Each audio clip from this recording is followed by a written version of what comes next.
भारत में कार्य कर पाऊंगा। उन्होंने कहा क्यों तुम रिटायर हो रहे हो, अभी तो भारत आजाद हो रहा है, तुम्हें बहुत जरूरत है, अभी तक तुमने अंग्रेजों के सिर्फ साथ काम किया था। तो फिर क्या उन्होंने कहा कि लगभग 200 से अधिक ऐसे इन देसी रजवाड़ों और रियासतों में मुल्क हैं जो अलग मुल्क बनाना चाहते हैं, क्योंकि वह अंग्रेजों की गुलामी उन्हें पसंद है और उनके किए गए कार्यों को पसंद है, लेकिन सरदार वल्लभ भाई पटेल बोले वही राजा और रजवाड़ी, वही जो रियासत के राजकुमार हैं, मेरे साथ बैठना तौहीन समझते हैं।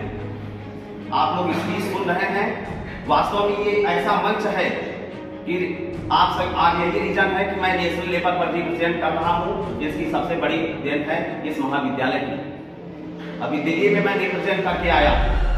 इसके अलावा पिछली बार प्रतियोगिता हुआ था जो है युवा संसद मंच की, वहां भी मैंने रिप्रेजेंट किया था और इस कॉलेज की ही देन है जो मैं इतना आगे बढ़ पाया। और निश्चित तौर पर ये इस प्रकार के मंच आपको एक अलग लेवल का साबित करते हैं। And international educational speaker Mr. Pankaj Kumar. Change yourself, be the game changer, be a milestone. जब जब लहरा विश्व हमारा, जब जब बेमकसद खून बहा, जब जब लहरा विश्व हमारा, जब जब बेमकसद खून बहा, चीन रूस जापान सभी ने भारत को बेखून कहा। एक सलाह देता हूँ, आप उसके खिलाफ जाने की जरूरत मत करना साहब।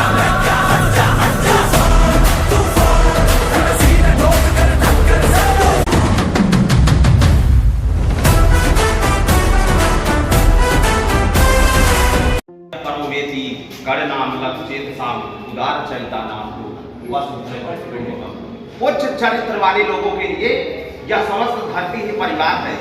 आज लौह पुरुष सरदार वल्लभ भाई पटेल और राष्ट्रीय एकता दिवस के अवसर पर ज्ञान की नगरी महाराजा काशी नरेश राजकीय स्नातकोत्तर महाविद्यालय और हमारे परम आदरणीय और मार्गदर्शक इतिहास के परम विद्वान डॉक्टर बालकेश्वर सर और मंच को नेतृत्व के रूप में प्रदान कर रही डॉक्टर दिशा यादव मैम और डॉक्टर आशुतोष सर और तमाम मेरे आदर्श गुरुजन, आप सभी का राष्ट्रीय एकता दिवस के अवसर पर हार्दिक स्वागत एवं अभिनंदन है।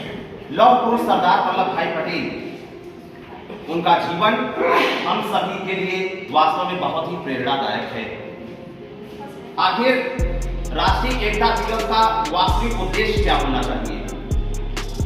जब भी हम बात करते हैं एकीकरण के ऊपर, जब उनका विचार प्रस्तुत किया जाता है, कहानी शुरू होती है 3 जून 1947 से।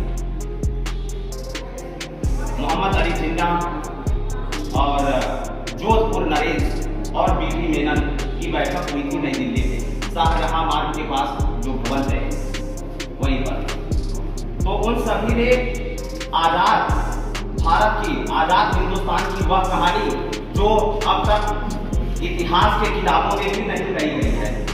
यदि आप प्रधानमंत्री सीरीज देखेंगे भारत सरकार की तरफ से शेखर कपूर द्वारा, वो वास्तविक कहानी जो है कही गई है।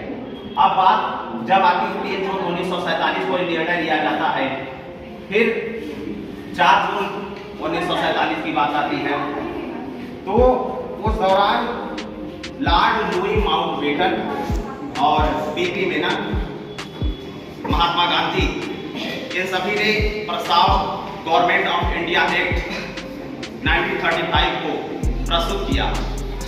उसमें क्या था? लैप्स ऑफ पैरामाउंसी और instrument of taxation. Lapse of paramountcy का मतलब क्या होता था? अंग्रेज सरकार जो देसी रियासतें और रजवाड़े थे उनके ऊपर एक तरीके से उनके रूप पर भी आधारित होकर के वो यहाँ शासन किया करते थे। एक बार की बात है, लौह पुरुष सरदार वल्लभ भाई पटेल, बीबी मेनन को उन्होंने दिल्ली बुलाया और जब इन्हें रियासती मामलों का जो है मंत्री बनाया गया तो उनके सचिव बीबी मेनन थे। तो उन्होंने कहा इंस्ट्रूमेंट ऑफ टैक्सेशन पर जो है साइन किया जाए, यानी देसी रजवाड़ों और रियासतों का विलीनीकरण हिंदुस्तान में कराया जाए। 565 रियासत, अभी यहाँ तमाम बच्चे जैसे इस बीच सुन रहे थे, वो यहाँ बैठना तौहीन समझ रहे हैं। यही शब्द उन्होंने वहां प्रयोग किया था सरदार वल्लभ भाई पटेल ने कि लगभग कुल मिलाकर कितने देसी रजवाड़ी और रियासत है। अभी तो साथी इधर मैं बोली 562, तो साथी इधर 565, करेक्ट जो है 565 रियासतें थी। जैसे उन्होंने बताया कि 562 थी जूनागढ़ और जम्मू कश्मीर और हैदराबाद। तो इन रियासतों को मिलाकर के कुल 565 रियासतें थी। उसका एकीकरण जब उन्होंने ये बात कही तो बीपी मेनन ने कहा कि लगभग 30 वर्ष हो गया मुझे अंग्रेजों के साथ कार्य करते हुए, तो बोले अब मैं रिटायर लेना चाहता हूँ। कभी मैंने सपना नहीं देखा था कि मैं आज़ाद भारत में कार्य कर पाऊंगा। उन्होंने कहा क्यों तुम रिटायर हो रहे हो? अभी तो भारत आज़ाद हो रहा है, तुम्हें बहुत ज़रूरत है। अभी तक तुमने अंग्रेजों के सिर्फ साथ काम किया था। तो फिर क्या उन्होंने कहा कि लगभग 200 से अधिक ऐसे इन देसी रजवाड़ों और रियासतों में मुल्क हैं जो अलग मुल्क बनाना चाहते हैं, क्योंकि वह अंग्रेजों की गुलामी उन्हें पसंद है और उनके किए गए कार्यों को पसंद है। लेकिन सरदार वल्लभ भाई पटेल बोले वही राजा और रजवाड़ी, वही जो रियासत के राजकुमार हैं, मेरे साथ बैठना तौहीन समझते हैं। आप लोग इसलिए सुन रहे हैं, वास्तव में ये ऐसा मंच है कि आप सब आज यही रीजन है कि मैं नेशनल लेवल पर रिप्रेजेंट कर रहा हूँ। इसकी सबसे बड़ी देन है इस महाविद्यालय की। अभी दिल्ली में मैं रिप्रेजेंट करके आया। इसके अलावा पिछले बार प्रतियोगिता हुआ था जो है युवा संसद मंच की, वहाँ भी मैंने रिप्रेजेंट किया था और इस कॉलेज की भी देन है जो मैं इतना आगे बढ़ पाया। और निश्चित तौर पर ये इस प्रकार के मंच आपको एक अलग लेवल का साबित करते हैं। कुछ बच्चे नहीं आ रहे थे करके महिला सशक्तिकरण के लिए मैं अभी हैंड आउट आपको थोड़ा ताली बजाते हैं, क्योंकि इस कॉलेज में बच्चे भी अधिक से अधिक अगर मेल वर्ग आए सामने अपने आप को प्रस्तुत करें, गुरुजन लोग अगर इतना बेहतरीन अपॉर्चुनिटी आप सभी को दिया है, आप उनका सम्मान करें। यदि गुरु से सीख कर गुरु की इज्जत नहीं करोगे तो बाप के भागीदार बनोगे। याद रख लेना, जीवन में कहीं भी रहो, झुक जाओ तो बहुत मिलेगा, लेकिन वहां जहां गुलामी हो वहां मत छो। और मंच पे आके बोलने वाली बात अकॉर्डिंग आप लोग इंग्लिश मीडियम के कई साल होंगे, according to Albert Einstein a person who never made a mistake never tried anything new. जब तक कोई व्यक्ति गलती नहीं करेगा वह सही कर ही नहीं सकता। मंच पर आए, बोले, अपने विचारों को प्रस्तुत करें। और वास्तव में राष्ट्रीय एकीकरण के लिए उनकी बहुत बड़ी भूमिका थी।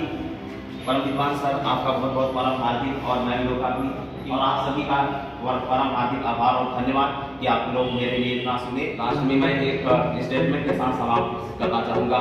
जब जब दहला विश्व हमारा, जब जब बेमकसद खून बहा, जब जब दहला विश्व हमारा, जब जब बेमकसद खून बहा, चीन रूस जापान सभी ने भारत को मजबूत कहा।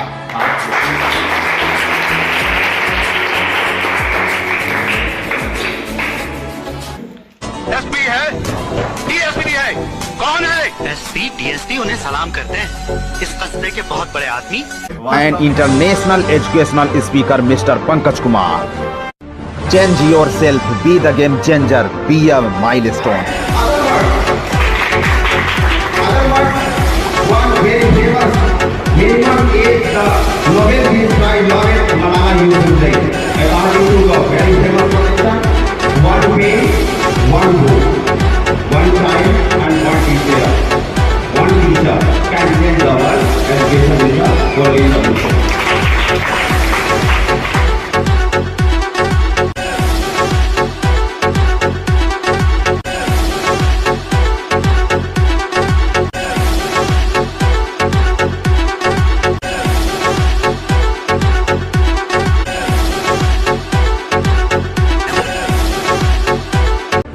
Nation first, change within, you are the one.